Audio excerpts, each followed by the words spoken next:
राजनीति की अच्छी समझ रखने वाले जितेंद्र यादव जी से आज आरआरएस न्यूज से खास बात की कुछ झलक। देश की जनता पिछले 10 सालों से यह देख रही है कि सिर्फ वादों और बातों पर यह देश चल रहा है। लोकसभा म्यूट हो जाता है, विपक्ष की आवाज लोकसभा के अंदर, राज्यसभा के अंदर अगर आप दबा देंगे तो ये तो लोकतंत्र फिर बचेगा कैसे। अच्छा जितेंद्र जी, आज देश की जो हालात है कि 7 दिन से सदन नहीं चल रहा है और ये सत्ता पक्ष की जिम्मेवारी होता है कि सदन को चलावे और सत्ता ही सदन नहीं चलने दे रहा है, इस पर आप क्या कहना चाहेंगे? देखिए, सबसे पहले आपके व्यूअर्स को नमस्कार।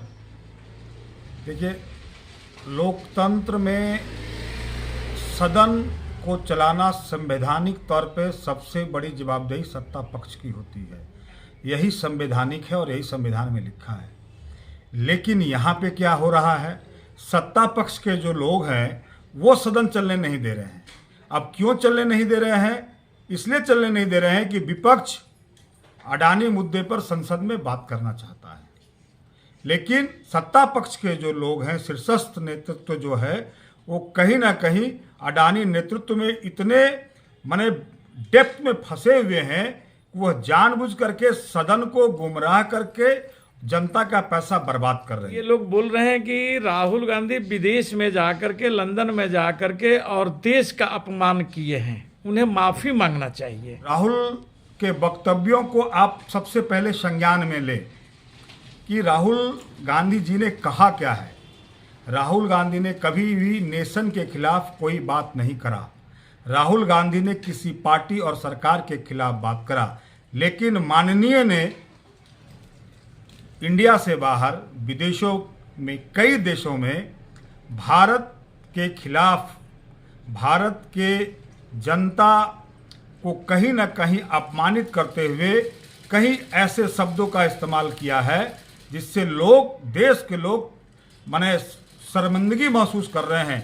तो जो बात राहुल गांधी पे ये लोग कह रहे हैं, वो खुद जो देश का शीर्षस्थ नेतृत्व है, आप उनके वक्तव्यों को संज्ञान में लें तो समझ में आ जाएगा कि राहुल गांधी ने क्या कहा और शीर्षस्थ नेतृत्व ने भाजपा का क्या कहा।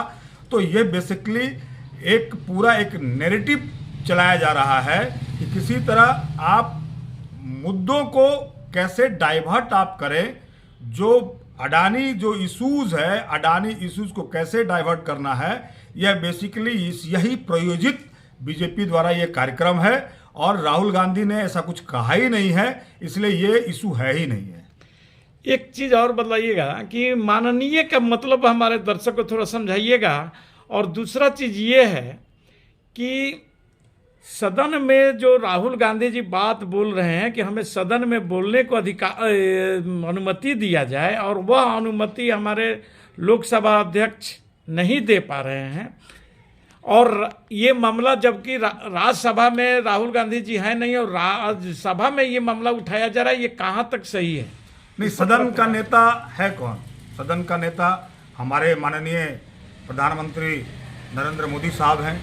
तो निश्चित तौर पे उनके ही द्वारा विदेश के कई देशों में विभिन्न प्रकार का वक्तव्य दिया गया था, जो निश्चित तौर पे हम लोगों के लिए शर्मिंदगी भरी बात है। रही बात राहुल गांधी का, तो निश्चित तौर पे जानबूझ करके प्रोपगेंडा के तहत राहुल गांधी को सदन में इसलिए बोलने नहीं दिया जा रहा है कि निश्चित तौर पर राहुल गांधी अगर सदन में अपनी बात को रखेंगे तो सरकार की जो कमियां हैं, जिस मुद्दे पे सरकार भटकाने का प्रयास पूरे देश को कर रही है, उसकी कलई और पोल राहुल गांधी सदन के अंदर सरकार की खोल के रख देंगे। इसीलिए आप देखेंगे कि संसद के अंदर लोकसभा म्यूट हो जाता है, आवाजें दबा दी जाती है। ये जो परिपाटी इस देश के अंदर पिछले देश के इतिहास में इस अजीब तरह का परिपाटी चालू हुआ है कि आप विपक्ष की आवाज़ लोकसभा के अंदर, राज्यसभा के अंदर अगर आप दबा देंगे तो ये तो लोकतंत्र फिर बचेगा कैसे। इसी बात को लेकर के विपक्ष सरकार को बार बार घेर रहा है और सरकार की तरफ से भी नारेबाजी हो रहा है सदन में कि विपक्ष को दबाया जा रहा है, विपक्ष को तोड़ने का काम किया जा रहा है। इस पर आपकी क्या प्रतिक्रिया? नहीं, विपक्ष तो हर वह नैरेटिव इश्यूज पे एक है। सरकार का वह हर नीति जो जनता के विरुद्ध है, उस नीति को विरोध करने के लिए विपक्ष एक साथ खड़ा है। इसलिए विपक्ष क्या कर सकता है? विपक्ष का काम क्या है? विपक्ष का काम है जनहित में सरकार के द्वारा जो उठाए गए कदम है उसको अप्रिशिएट भी करता है विपक्ष, और जो जनहित के अंदर नहीं है उसको विपक्ष मुद्दा बनाती है और उसको जनहित में लोगों के सामने एक्सपोज करता है विपक्ष। विपक्ष एक बात और भी उठा रहा है कि हमें डराया जा रहा है। निश्चित क्या तौर पे जांच करना डराना कहलाएगा? जांच करना और डराना दो अलग चीज है। अभी तक जो भी सरकारी एजेंसियों के तहत कार्रवाई हुई है उसके 95% आंकड़े क्या कहते हैं ये सार्वजनिक हैं। तो निश्चित तौर पे कहीं ना कहीं विपक्ष के तमाम नेताओं को डराने का प्रयास किया जा रहा है, लेकिन कांग्रेस पार्टी और विपक्ष के कई ऐसा नेता हैं जो जनता के मुद्दों को उठाने में डरने का काम नहीं करेंगे। सत्ता पक्ष बोल रहा है कि कांग्रेस के समय में ईडी और सीबीआई काम नहीं करता था, ये स्वतंत्र एजेंसियां है और ये अपना काम कर रही है। इसमें विपक्ष यदि भ्रष्टाचार में फंसे हुए हैं तो सीबीआई ईडी जाएगा ही। कांग्रेस के समय में भी एजेंसियां अपनी काम करती थी और आज अपनी एजेंसियां काम कर रही है, लेकिन अगर आप आज देख लें एजेंसियों के काम करने का तरीका, क्या इस देश के अंदर जितने भी लोगों पर ईडी और सीबीआई की कार्रवाई हुई है उसमें 95% नेताओं विपक्ष के हैं, तो क्या सत्ता पक्ष में सभी दूध के धुले हुए हैं? तो सत्ता इसका मतलब यही है कि जो विपक्ष से भी जो सत्ता पक्ष में नेता गए हैं वो कमल डिटर्जेंट में ऐसे धुल गए कि वहां पर उनकी जो पिछली कार्रवाई जो ईडी और सीबीआई की हो रही थी वो सारे के सारे बंद पड़े हैं। तो निश्चित तौर पे जो आंकड़े बताते हैं ये आंकड़े अपने आप में दुर्भाग्यपूर्ण है और कहीं ना कहीं नहीं ये सरकार के द्वारा प्रायोजित है, इसलिए विपक्ष इस तरह का आरोप लगाती है। अच्छा, एक लास्ट सवाल हमारा जवाब दीजिएगा कि अभी कुछ 2-4 दिन पहले राहुल गांधी के घर पर दिल्ली पुलिस पहुंचता है 45 दिन पहले की मामला को लेकर के कि राहुल गांधी जी 30 जनवरी को जम्मू कश्मीर में बोले थे कि कुछ महिलाएं, आदिवासी और मुस्लिम महिलाएं आकर के उनसे शिकायत की कि हमारे साथ बलात्कार हुआ है, हमको घर में परेशान किया जाता है। और उस मामला को लेकर के दिल्ली पुलिस राहुल गांधी के घर पर पहुंचती है, जो 70 साल का इतिहास में पहली बार ऐसा हुआ है कि किसी विपक्ष के नेता, इतने बड़े कदावर नेता के घर पर एक मामूली पुलिस अधिकारी पहुंच जाता है। इस पर आपकी क्या प्रतिक्रिया है? इस पर थोड़ा विशेष आप देखिए, ये एक सरकार के द्वारा एक प्रायोजित प्रोपेगेंडा है राहुल गांधी के मनोबल को तोड़ने का, लेकिन राहुल गांधी माफी वीर नहीं है और राहुल गांधी एक मजबूत और सशक्त इस देश का लीडर है।